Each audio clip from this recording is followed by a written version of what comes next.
Cinema Shogun here, and the ongoing situation between Russia and Ukraine continues to develop in many confusing ways, to say the least.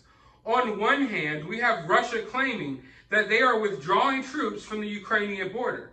On the other hand, we have U.S. intelligence and various other countries accusing Russia of lying about pulling troops from the border. But not only that, they are saying that Russia actually sent an additional 7,000 troops to the border of Ukraine.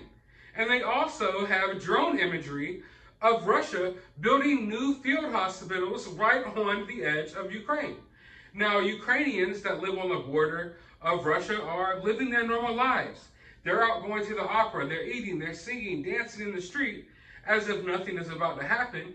Yet the US and the UK and other countries are warning of impending doom and disaster, while Russia is trying to divert attention, saying that, oh, there's nothing to see here, folks, nothing is going on. So this is an extremely confusing situation.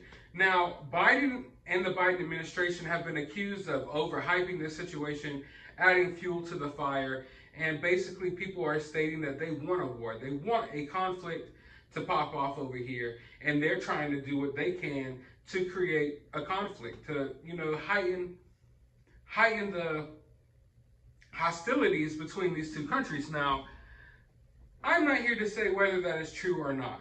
Maybe it is, maybe it isn't. All I can say is that regardless if it's true or not, there is still over 150,000 troops on the border of Ukraine right now. 150,000 Russian troops on the border of Ukraine as we speak. And it's odd to see Ukrainians living their normal life.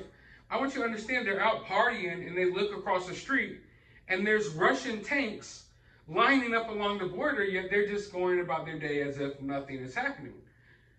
Now, I don't know how things work in Ukraine. I know how things operate where I live. And I'm just thinking, if I'm sitting in my house and I look outside and there's a bunch of armed people standing outside of my fence, I'm not going to wait around to see what they're about to do. I'm not going to go outside and ask any questions. I'm going to act accordingly. Right now, Ukraine appears to be as if they're trying to ignore what is about to happen or what could possibly happen, because maybe they don't have a sense of that they have any control over it. I know that the people who run Ukraine, the politicians over there, they've been acting as if nothing's really going on, that this is nothing to worry about. They've been some of the main ones accusing Biden and accusing America of, overhyping this situation, making this situation into more than what it is. But I feel partially that's because they don't want any panic, partially because they know, hey, there's nothing we can do about it. If Russia decides to invade, they decide to invade, and we're going to have to fight or what have you. But while we can, we're going to try to keep the peace, and we're just going to try to ignore the issue, if you will. Almost like a kid when you're scared at night and you hide under your covers. That's kind of what I feel like Ukraine is doing here, and that's no way an insult to Ukraine. This is what I feel like their politicians are doing. They're hiding under the covers. When you're a kid and you hide under your covers because you're scared of the monster in your closet, it's not like the covers are going to stop you from getting attacked by the monster. The covers just stop you from seeing it happen, from seeing it coming, right? You know what I mean? It's like the covers serve as no protection, but at the very least, you don't see the monster come out of the closet and eat you up. That's what I feel like is happening here, when everyone's going about their normal life as if there aren't tanks and Russian troops building up on the border. But today, a kindergarten and a school was shelled by artillery fire from pro-Russian forces in eastern Ukraine. And you see, this is a perfect example of why I say the situation is so confusing and so complicated, because you have to understand that Russia and Ukraine, they've already been at war for years. This is why I don't understand why people seem to believe it's so far-fetched that Russia is about to invade Ukraine again, because they literally invaded Ukraine, I believe it was around 2008. I may be wrong on the exact date, but I believe it was around 2008-ish. It was when Obama was president. They invaded Ukraine before, and they've been fighting this entire time. But you see, they fight in certain pockets of this country, and they don't label it as, oh, this is Ukrainian military going up against Russia. They basically deem it as like little skirmishes between pro-Ukrainian forces and pro-Russian forces. Because you see, that's what these countries do, and America as well. They try to divide up all of these fighters, or troops, if you will, into these subcategories. And they many times do this in a way so they never take the blame for what's going on in these conflicts. So like today, a kindergarten was shelled by pro-Russian forces. By calling them pro-Russian forces instead of acknowledging them as the Russian military or Russian forces, that's a way to divert the blame from Russia. So Putin doesn't look bad, Russia doesn't look bad when this happens, because at the end of the day, oh, that's pro-Russian forces. That wasn't the Russian military. So they divide, these militias and these people who are fighting these conflicts up into all these subcategories, and they do that in a way to trick you at home and to trick us at home. So, oh, we can't blame America for this, because really it was this movement or this little group that did it, even though America made up the plan and America provided the weapons and provided troops to train these troops. Situations like that, situation like just happened here, where Russia literally just shelled and bombed a kindergarten, but instead of it being labeled as Russia just bombed a Ukrainian kindergarten, it's, oh, pro-Russian troops attacked Ukrainian troops in a certain area of Ukraine that it has nothing to do with these other areas of Ukraine. That's why I say it's an extremely confusing situation. I'm not even going to sit here and pretend like I understand the ins and outs of it all. I'm not in Ukraine. I'm not in Russia. I don't understand how these people feel personally and how things are over there. You know what I'm saying? I don't know how people feel about these certain issues and what people are feel like they're fighting for, if you will.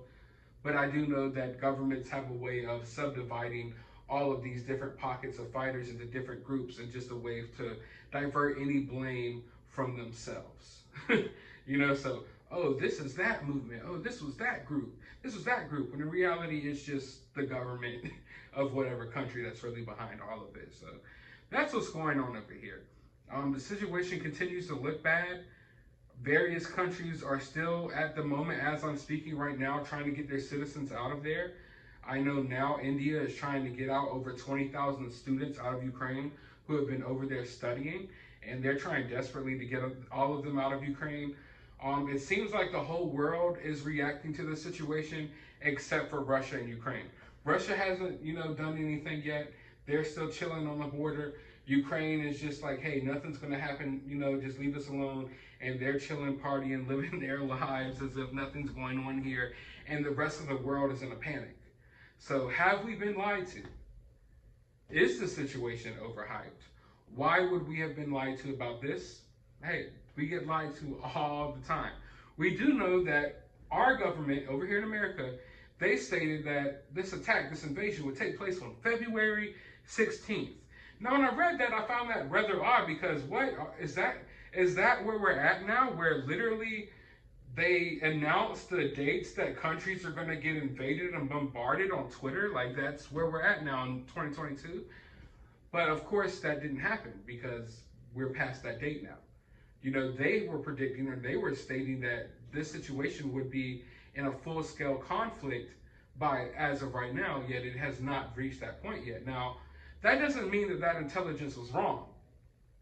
Of course, we could have, pointed it out, blasted it in all the headlines, and Russia decides, okay, well, we're going to change the date. Because I don't think that Putin or anyone in Russia or anyone in the Russian military would want the whole world to know the exact time and date of when they're going to invade. But now they're throwing out different dates, like February 20th. But one thing that I have paid attention to is that around the dates of between like February 12th up until like yesterday, I've noticed that some regions in Ukraine have been kind of muddy and sloshy, where the ground isn't frozen over. And that's hard for tanks to move. I literally was watching videos on the border of Ukraine where there's tons of tanks that are stuck in the mud. And if you know anything about war, in World War II, the mud messed up Hitler really bad, really bad with his tanks. So one of the number one enemies of tanks, one of the number one things that takes tanks down is the mud. And I don't know how the weather is over there. Maybe the ground isn't solid enough for this full-scale invasion, so maybe that's why Putin is walking it back. Maybe this was just one giant bluff to see if he can get the world in a frenzy and make everyone look bad, make us question our leadership here in our own countries, because our leadership is telling us one thing, but it looks like another thing is going on. So there's a lot of games being played here. There's mental gymnastics. We know that there has been some cyber warfare already going on. Russia has been attacking Ukraine in that way. I do expect that if this invasion takes place, there's going to be a major cyber attack trying to get their internet disabled, and down, because I don't think Putin and Russia wants a lot of videos and a lot of information about this conflict getting out there to the world. So I do believe there will be some things like that. We know they have attacked their bank accounts over there. There's a lot of things going on. And today, Ukraine just legalized Bitcoin. So it's just very eventful over there right now, and everyone's just waiting for the exact moment when this is going to pop off. We thought earlier that the shelling of this kindergarten was going to be that moment, but it wasn't that moment. That's just a minor conflict as of right now, and it hasn't really escalated into anything further, but I'm keeping my eye on the situation. The situation continues to look like it's going to become a even bigger situation soon, but who knows? Who knows? We'll see. But I want to know your thoughts about this down in the comments below. While you're down there, hit that thumbs up button, hit that subscribe button, ring that notification bell, and as always, find some time out of your day to go watch a movie.